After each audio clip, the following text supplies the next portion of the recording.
Hi everybody, welcome back to the Amateur Hunting Channel. Today I have my son Wally. Say hi, buddy. Hi! And he's going to be helping me cut up the rabbit that you see here in the bin. So here are the two rabbits that were caught in one of my last hunting videos. And now today we're going to be turning them into rabbit stew. So if you want to watch a video on how to quarter it like you see here. So here we have the nice tenderloins. We have the front legs. And we have the back legs. So if you want to watch a video on how to take the whole rabbit and cut it up into these different pieces, I can leave a link in the description of the video. So, Wally, what's one of the first things we're going to do with the meat before we cut it? Remember? Wash it. Can you turn it on? Right here, put it under the water. Go ahead, buddy. So what we're going to do first is we're going to cut up these tenderloins into nice bite-sized pieces for our rabbit stew. Pass it over. Thank you. This one. Run it in the water. So one of the nice things about rabbit stew is that you don't have to do this step first. You can always do this step after it's done cooking. So what you could do is you could just season the meat and cook it as one piece in the pot, and then when the stew's done cooking, you can pull your meat out and take it off the bones. But instead, what we like doing as a family is we like rinsing our meat first and then cutting it up into pieces. Right? Turn off the water, please. So your back strap. So really the size of pieces that you want off your back strap depends on what you prefer. So I'm usually doing about, I don't know, it's about a piece like that size. It's a nice bite-sized piece that will be in the stew. So I'm just going to cut this up and put it in this bowl here. It's nice, eh? Yeah, it's nice because it's really nice and it's backstrap. So I'm just gonna, that's right. And this is a backstrap, it has a shot. Yummy. And it's tasty, but it's not, it's just a wee wrapper. So what we're gonna do here is we're just gonna toss in the pot. So once I've done cutting up these back straps, we'll then move on to the other piece of meat. Yeah, but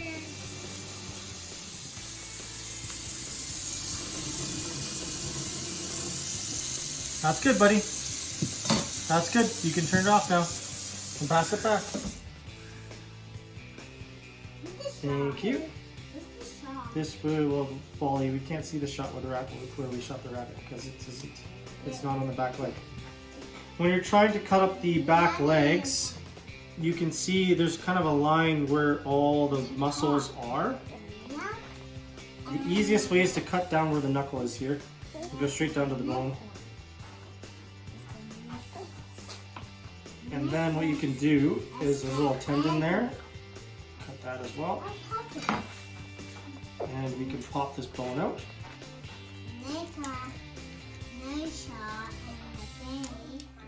Okay, so now we separated the two parts of the leg. Now what you can do is you can feel the bone is right in there. That's right, the back leg, right? So what you can do is you can cut right where this muscle is right here.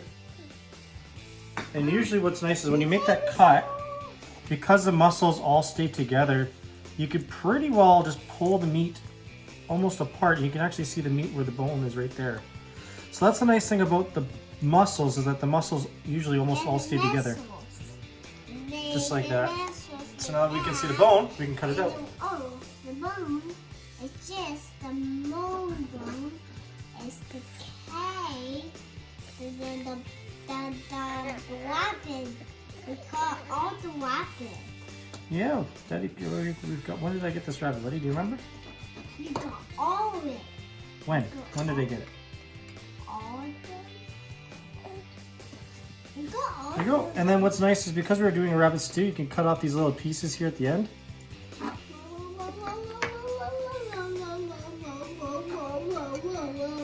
And those will be going into the stew. And there you go. Now, Wally, here's what you can do, okay? I'm going to have you use the knife too, okay? Me? Yep. I can hold it up by myself? Yep. There you go. Cut right there.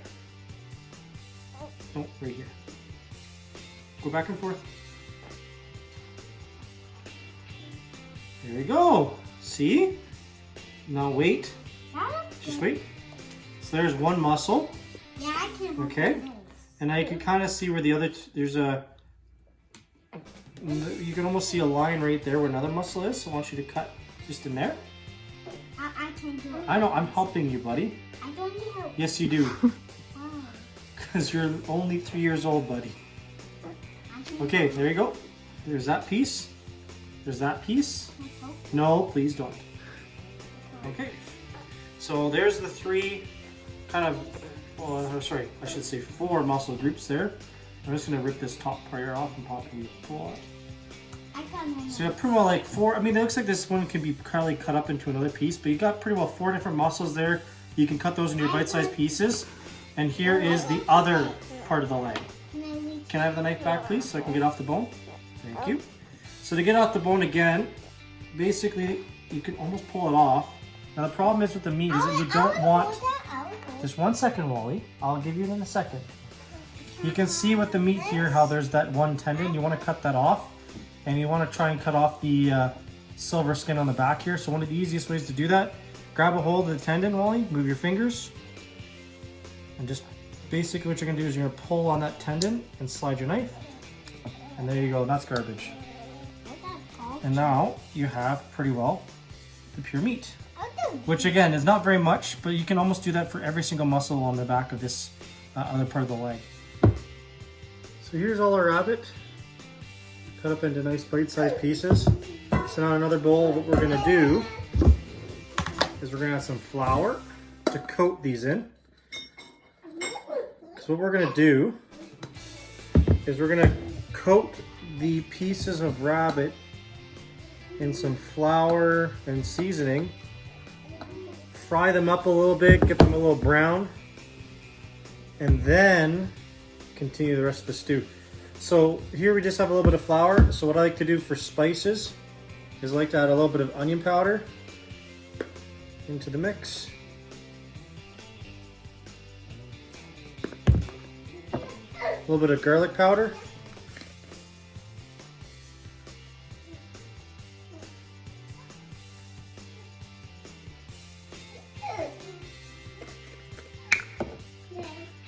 This is one of the tricks that gives it a little bit of nice flavor is ground up cloves.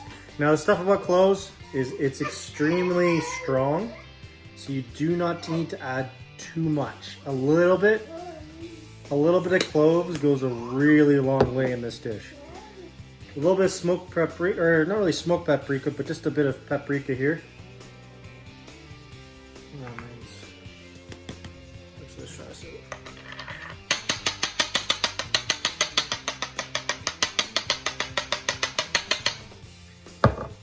And I'll add just a little bit of Italian seasoning here. Not too much, just a touch. Some pepper and some salt. So here's some pepper.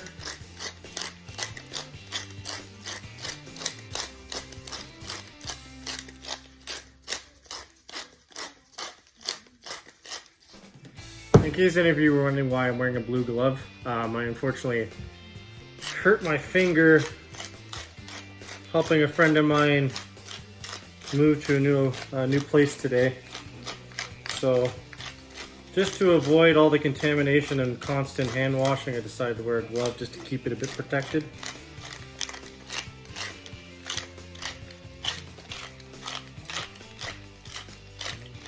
So now, here we go. There's our little mixture of seasonings and flour. So now we're just gonna mix this all together. Smells really quite nice. And then what we're gonna do is we're gonna toss this rabbit into here, and then it's gonna go into the pan to crispen up and brown up a little bit. So here I got a pan, got my rabbit here all nicely coated in flour. So now what I'm gonna do is I'm just gonna take some pieces, start frying up some of the pieces, and once I've browned up a little bit and the flour has been cooked off, I'm then going to put it on this plate over here. The cooked rabbit's going to go onto the plate, and then we're just going to move. And basically what you want to do is you don't want to throw in too much flour. There's going to be a little bit left over, and that's fine. The leftover flour is going to be used later, but you don't want to put in too much meat in here. And if you need to, you can always add a little bit of butter, because the butter is going to be soaked up by the flour anyways.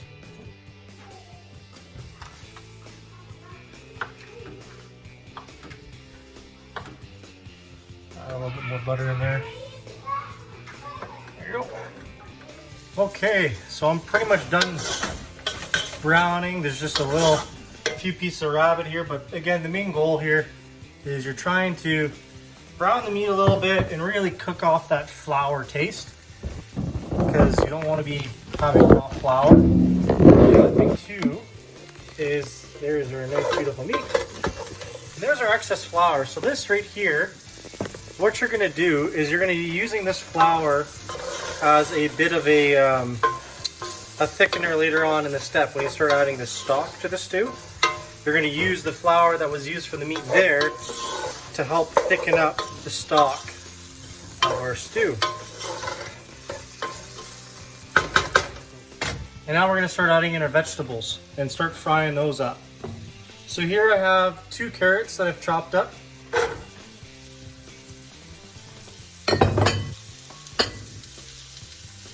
Two onions. Oh. Difficult to try and do this one-handed with the camera. Set up over there.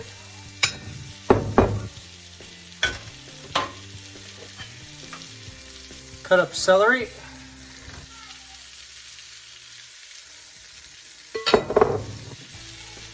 And then we have potatoes. So I used 2 potatoes. They're not small potatoes, but they're not very big potatoes either. They're kind of just like, I don't know, a medium-sized potato, I guess. So I got 2 potatoes in here, 2 onions, 2 carrots. Gonna add a little bit more butter. And yeah, 2 carrots, 2 celery, 2 onion, 2 potatoes. So those are the 4 vegetables that I like to use when I'm making my stew. And the thing is that when you're using potatoes as well, the potatoes are going to soak up a little bit of moisture. So you need to add extra moisture to your soup with the potatoes.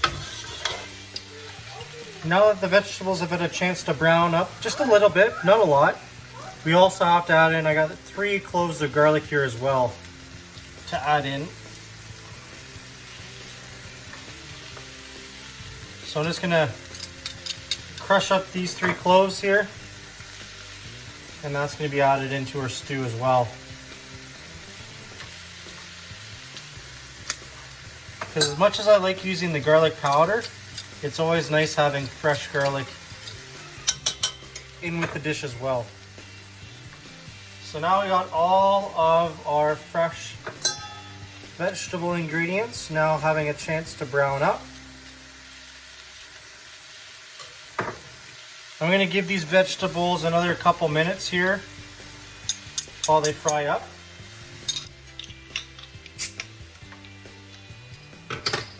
Turn up the heat a little bit. Alright, here we go, beer time. And it just look for about half the bottle here. I'd say it's about half the bottle. Maybe a bit more. Yep, that looks good. So now we got our beer in. Give it a bit of a stir. And the other reason why we're adding the beer in now is also to cook off that alcohol. So that way you just get the flavor of the beer and you don't get the alcohol mixed in with the food. Okay, our vegetables have been stewing here for a bit, so now it's time to put the meat back in. Just use my spoon here.